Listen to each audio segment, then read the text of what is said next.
রবীন্দ্রনাথ ঠাকুর নিজের অটোগ্রাফ দেওয়ার জন্য 1 টাকা নিতেন, আর সেই অটোগ্রাফের টাকা তোলা নিয়ে হয়ে গেল এক ধুন্ধুমান কাণ্ড। নোবেল পুরস্কার পাওয়ার পর ভক্তদের কাছে কবির জনপ্রিয়তা এমন জায়গায় গিয়ে পৌঁছেছিল বলার নয়। নিজের অটোগ্রাফ দেওয়ার জন্য প্রতিদিন অসংখ্য ভক্ত কবির অটোগ্রাফ নিতে আসতে শুরু করলো। প্রতিদিন অসংখ্য অটোগ্রাফের খাতা আসতো কবির কাছে। শুধু তাই নয়, সই করলে চলবে না, সঙ্গে 2-1 লাইন কবিতাও চাই। প্রতিদিন কবিকে প্রচুর অটোগ্রাফের খাতায় সই করতে হতো। এছাড়া আরো অনেক আবদার মাখানো চিঠি আসতো প্রতিদিন, যেমন আমার ছেলে বা মেয়ের একটা নাম দিন না দয়া করে, সামনে মেয়ের বিয়ে, একটু আশীর্বাদ লিখে দিন, ছেলের অন্নপ্রাশন, 2-1 লাইন লিখে দিন আশীর্বাণী, কার্ডে ছাপা হবে। অদ্ভুত সব চিঠি আসতো।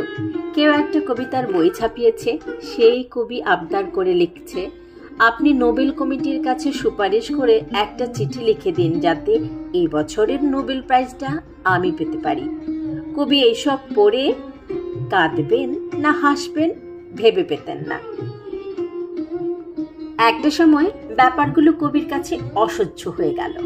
কবি ঠিক করলেন, এবার থেকে আমি 1 টাকা করে নেব অটোগ্রাফের জন্য, এতে ভিড় কিছুটা কমবে, আর এই টাকা শান্তিনিকেতনের দরিদ্র ভাণ্ডারের জন্য জমা হবে, দরিদ্র ভাণ্ডারের উপকারও হবে। রবীন্দ্রনাথ এই কাজের দায়িত্ব দিলেন আশ্রমের একজন আলু নামের কর্মীকে। ভিড় তো কমলই না, উল্টো এই আলুর জন্য কবিকে কত বিড়ম্বনায় যে পড়তে হলো তা বলার নয়। আলুকে অটোগ্রাফের জন্য টাকা তোলার দায়িত্ব দেওয়া হয়েছিল। আলু টাকা তুলতে লাগলো, কিন্তু মুশকিল হলো আলু একটু বাড়াবাড়ি শুরু করে দিল।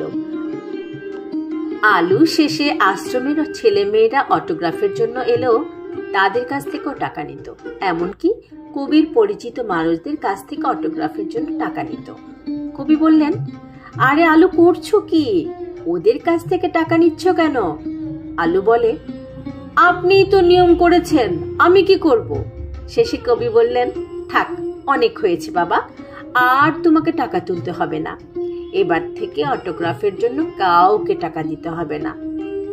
কবি হয়তো মনে মনে বলেছিলেন, কেন যে মরতে নোবেল প্রাইজটা পেলাম, এজন্য কবি কি মনের দুঃখে গান লিখেছিলেন, এ মণিহার আমায় নাহি সাজে, কে জানে। লেখাটির